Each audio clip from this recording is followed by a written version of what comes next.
Anna's heart was racing as she slowly placed the receiver back onto the cradle. The house was silent again, except for her own shaky breathing. The shadow outside the window, it hadn't moved. It was still standing there, perfectly still, as if it were waiting. Anna backed away from the glass, clutching her phone tightly, even though she knew the line wasn't connected. Her legs trembled. Then, ring! The phone screamed again, loud and sharp in the empty house. Anna froze. Her hand shook as she picked it up. This time the voice was different. It was her own voice, whispering, "Don't trust what you see." Anna's blood turned cold, her own voice echoing through the receiver. It didn't make sense. She dropped the phone. It hit the wooden floor with a dull thud, but didn't stop ringing. The sound grew sharper, almost painful, like it was drilling into her ears. Suddenly, the lights flickered. One by one, every bulb in the house went dark. The only glow came from the window. The shadow was still there, but now there were two shadows. Anna's breath caught in her throat. She stumbled backward, pressing herself against the wall, her eyes fixed on the glass. The phone stopped ringing. Silence swallowed the house. Then from upstairs, she heard it. Footsteps.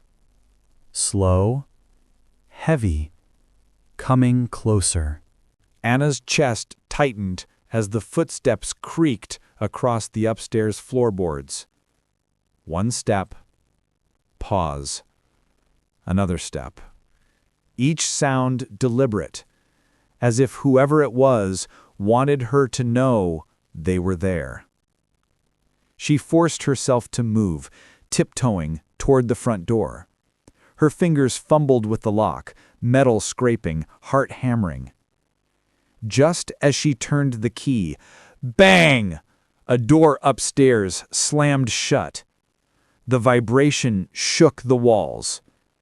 Anna froze, her hand still on the doorknob. From the corner of her eye, she noticed something on the floor by the stairs. A second phone. An old black rotary phone that hadn't been there before. It started to ring. Slow. Long. Relentless. And this time the voice that called out from it wasn't a whisper. It was a scream. "Don't leave!" Anna's scream caught in her throat, but no sound came out. Her legs felt like stone, yet her body trembled uncontrollably. The rotary phone on the floor rattled as it rang, the dial spinning on its own. She backed away, but her foot struck something. Another phone. Then another. Dozens of old telephones littered the hallway, all of them starting to ring in unison. The noise was deafening. Each phone screamed a different voice. Men, women, children, all shouting the same words. "Stay with us!" Anna clamped her hands over her ears, tears welling in her eyes. The lights flickered back on for a brief second, and in that flash she saw them. Figures, standing on the staircase. Pale faces, empty eyes, all staring straight at her. The lights died again. This time, the phones went silent. But the breathing remained, right behind her. Anna didn't dare turn around. Her pulse thundered in her ears, louder than the silence pressing against the walls. The breath behind her was slow, calm, as if whoever, or whatever it was, wasn't in a hurry. Her shaking hand reached for the doorknob again. She twisted it hard. Locked! But she knew she had unlocked it earlier. Then, just inches from her ear, a voice whispered, "You shouldn't have answered." Anna spun around. No one was there. Only the hallway. Only the phones. But one of them, One at the very center was glowing faintly red inside the dial. Compelled, trembling, she crouched down. The receiver lifted itself slowly, like an invisible hand was raising it. And from the other end of the line came words that chilled her blood. "We're already inside." The words echoed in her skull. "We're already inside." Anna stumbled back, knocking over one of the phones. The moment it hit the ground, every single telephone in the hallway began to scream. Not ring, scream. A chorus of agonized voices filled the house, shaking the air, rattling the windows. Anna dropped to her knees, covering her ears, her throat raw as she tried to scream back, but no sound came out. Then, suddenly, silence. Every phone vanished. The hallway was empty. Anna blinked rapidly, gasping for breath. For a moment, she thought she was safe, until she noticed the reflection in the window. She wasn't alone. A figure stood just behind her shoulder. A woman. Same hair, same clothes, same trembling hands. It was her. Another Anna. The reflection smiled, but the real Anna did not. Anna's breath hitched. Her reflection tilted its head, studying her like a predator sizing up prey. But Anna hadn't moved. Then the reflection raised its hand. Anna stayed frozen at her side.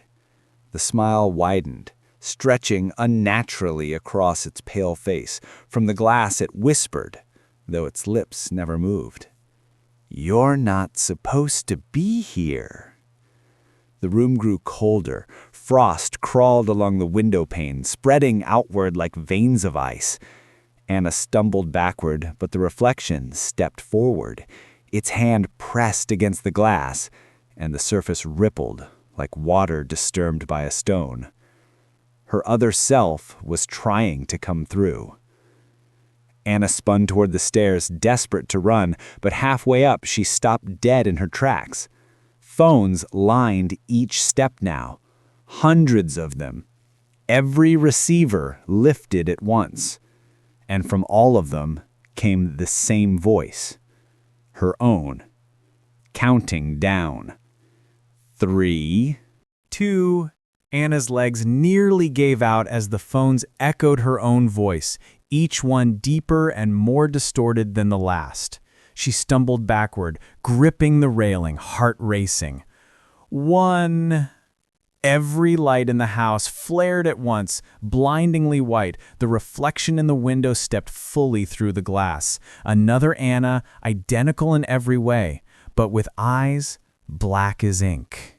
The phones all screamed her name in unison. "Anna!" And then, silence. When the neighbors found the house the next morning, the door was wide open, the furniture untouched, the phones gone. But of Anna, there was no sign. Only a single fingerprint smudged on the inside of the window, as if someone had tried to push through from the other side. The end.